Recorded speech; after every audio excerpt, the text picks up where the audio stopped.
Hey, hi guys, another painting video. I have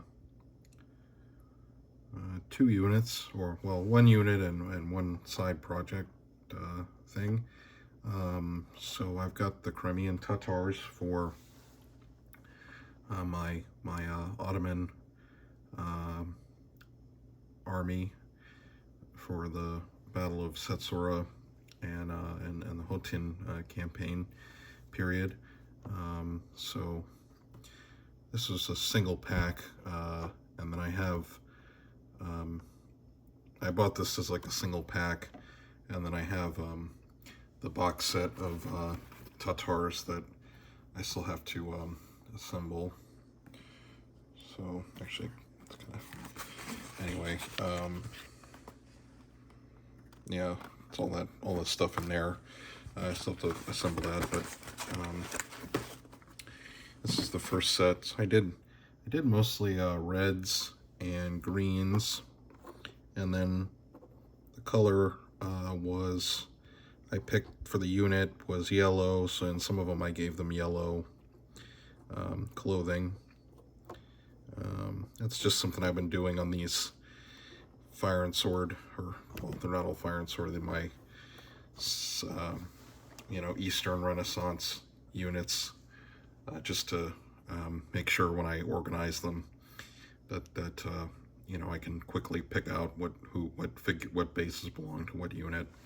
I guess I could also come up with something like a mark or something underneath the base to give them a identification, but that's okay. I think a color coding them on the figures is fine too. I wonder if the lighting's better. I'm trying to figure out how to light the table better. Anyway, I think I need to keep this on. I have this clip-on lamp, which I recommend because it's kind of useful to be able to pick it up and move it. And then I've got the desk has a built-in light, overhead light, so it's pretty useful. So yeah, so the Tatars look good. I think they were pretty useful in the Ottoman army. They were gave a lot of additional manpower. Mostly what they perform, a big kind of thing that they did was raiding, like ahead of the main army, or raiding areas where the main force had to leave for some period of time, because the 15th or the 16th and the 17th centuries, it was a lot of positional warfare. So if you vacate a position, the enemy could move back in and take it back. But the Tatars were also used as skirmishers because they were, and light cavalry because they were horse archers, of course. These guys came with spears, and I cut them down to as you can see, to like a short spear. Although I think the Tatar box set I got, the skirmish set, has some that are like the Tatar palace cavalry that have like lances, which they had some of those. Usually the Tatar Khans in Crimea would not want to commit their infantry, so they had infantry musketeers, or their kind of the palace cavalry to campaigns, because for the Ottomans, I should say, because they were a vassal state to the Ottomans, so they functioned like auxiliaries. That you would kind of like how the Romans had auxiliaries, similar arrangement. But depending on the Han, they wouldn't always want to do that. And sometimes at various points, in the kind of relationship between the two states, the the Tatars, didn't really want to cooperate with the sultans, and so there was kind of a tension there sometimes.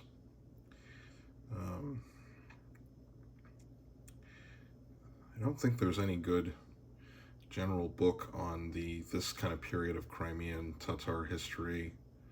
There's books, a lot of the books about the Crimean Tatars date from like the Cold War, and which doesn't make them bad, but they mostly focus on the modern history of the Crimean Tatars. So from like when Crimea is conquered by Russia under Catherine the Great, up to up to like when those books were written, so like the 60s through like the 80s, that kind of period. And I mean, a lot of books in especially in the United States were published about let's say like Turkic peoples in the Soviet Union and the Russian Empire were done basically because of the Cold War, which it's kind of good. I mean, we wouldn't really have a lot of information in the United States without that, but I guess my point is they don't really cover the earlier period as much. There's probably books in Turkish. I'm sure probably in Russian. I don't know I don't know Russian. I don't really know if I'll ever learn it. Probably not. But anyway, yeah, but nothing in English. Although I mean they are in the Ottoman Chronicles a lot. I'm always talking about Tatars, but that's always like you're getting the Ottoman perspective of the Tatars, which doesn't always mesh with what the Tatars were thinking necessarily, but still useful. They spoke and wrote in a language called Kipchak, Kipchak Turkish, which is kind of it's a dead language. It's a language very interesting. It was used by the Tatars, by a lot of people, not just Turks, but a lot of people in the kind of, let's say, like northern steppe region, on the border of like what was the Polish-Lithuanian Commonwealth, Muscovy, and the Crimean Khanate. And some of the records and documents are written in what's called Armeno-Kipchak, which is the Kipchak language, but it's written with Armenian letters instead of Arabic, Perso-Arabic script. I haven't been able to try and find some of those to read them yet, but interesting language. It was used by a lot of Armenian merchants, and I think I remember reading there was a priest. I think he was a Polish priest. I can't remember. He was a traveler in the 17th century who wrote, I think, in Armenian, Armeno-Kipchak, something like that. I'm a little tired. I could be wrong, but yeah, that's what I've got. This is the Tatars. I should have more soon. Really, I'm probably not going to buy more figures for this project anytime soon, but to make it really kind of accurate to like an Ottoman army, you would want to have like a lot of Tatars depending on the campaign you're trying to war game. So something to keep in mind if you ever want to build your own Ottoman army. Having a lot of Tatars is good and usually a pretty important part of building the force. So that's them. And then the other thing is going back much further in time. These are Tibetan Empire noble infantrymen. So these are from the. Actually, I better look quickly just so I get the dates right. Oh, my computer's locked. Okay. But the Tibetan Empire, you can look it up. It's existed roughly from I think about the 7th century to the 9th or 10th century. Talked about it before, and I did a video reading through some of the annals, but this is from Khurasan. These are the dismounted noble infantrymen. I finished these guys today.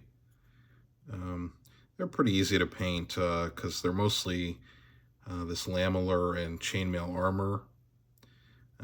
And if you go on the community tab, I have the title of a book you can check out that has pictures of a lot of the Tibetan armor and weapons. You can download it for free on the museum, Metropolitan Museum of Art website.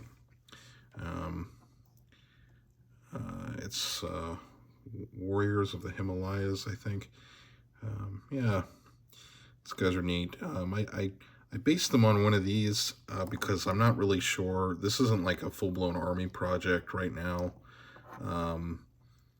And I figure since they're like pikemen, basically, I'll go ahead and base them in like to maybe build out a pike block. I've thought about doing them on one of these bases, but you know, I wanted to be able to fit them all on one kind of stand. So I just painted them and put them on this size base.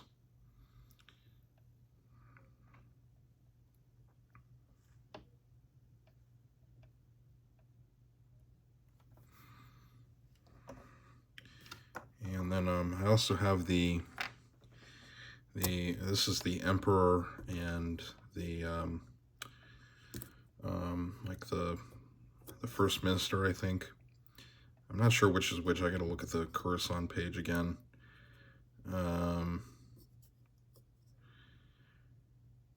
Yeah, the armor's pretty neat. I mean, because it's really heavy.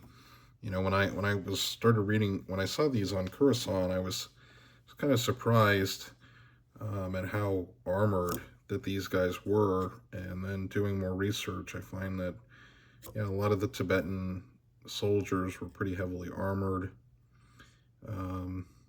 Just not something, I guess in my mind, you know, I thought, okay, you know, Tibet's kind of like a mountainous country, it's a plateau mostly, but, you know, I'd think maybe they would tend to be kind of lighter troops, but, yeah, so, yeah, so I think, I mean, for now, it's just going to be, I'm just going to have the pike and the two command figures just as kind of a one-off. I think I might put these guys on one of those plastic 40 by 40 mil bases I have. That might make them look a little more imposing. Yeah, I could do that. I think I'll do that. And because I do need to buy more Litco bases, but right now I can't really justify buying the bases from Litco because they're a little pricey, at least on my budget. Like, I don't want to spend $17 right now just on bases, so I'm gonna have to wait until I can afford that.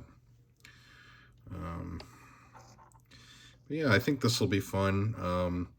You know, and the Tibetan Empire fought a lot of different groups, you know, other states. So they fought the Tang Chinese. I think that was like their main rival.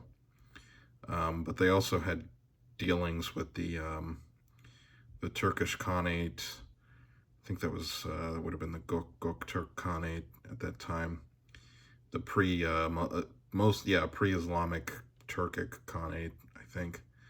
And then there was the Abbasid Caliphate that was reaching into the region.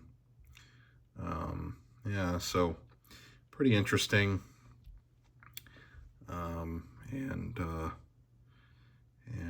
Yeah, I think it would be fun to have a game. I think this would also be an interesting convention game someday to do the Tang Chinese versus the Tibetans, but Like the battles as they're described in the old Tibetan annals, they don't really tell you a whole lot other than um, who won and who lost and by how much, kind of thing. You know, and I don't read Chinese, so I can't really read those sources. I should probably check on that because I know they translate the it's called the Records of the Grand Historian. I think those are from the Han Dynasty, so that would be like the classical period in Western history. You know, overlaps with like Rome, I think, for the most part. So maybe there's a version of that for Tang China I could read up on if it's translated into English. But anyway, yeah, it would be cool, I think, just to do that. Tibetan Empire versus the Tang Dynasty.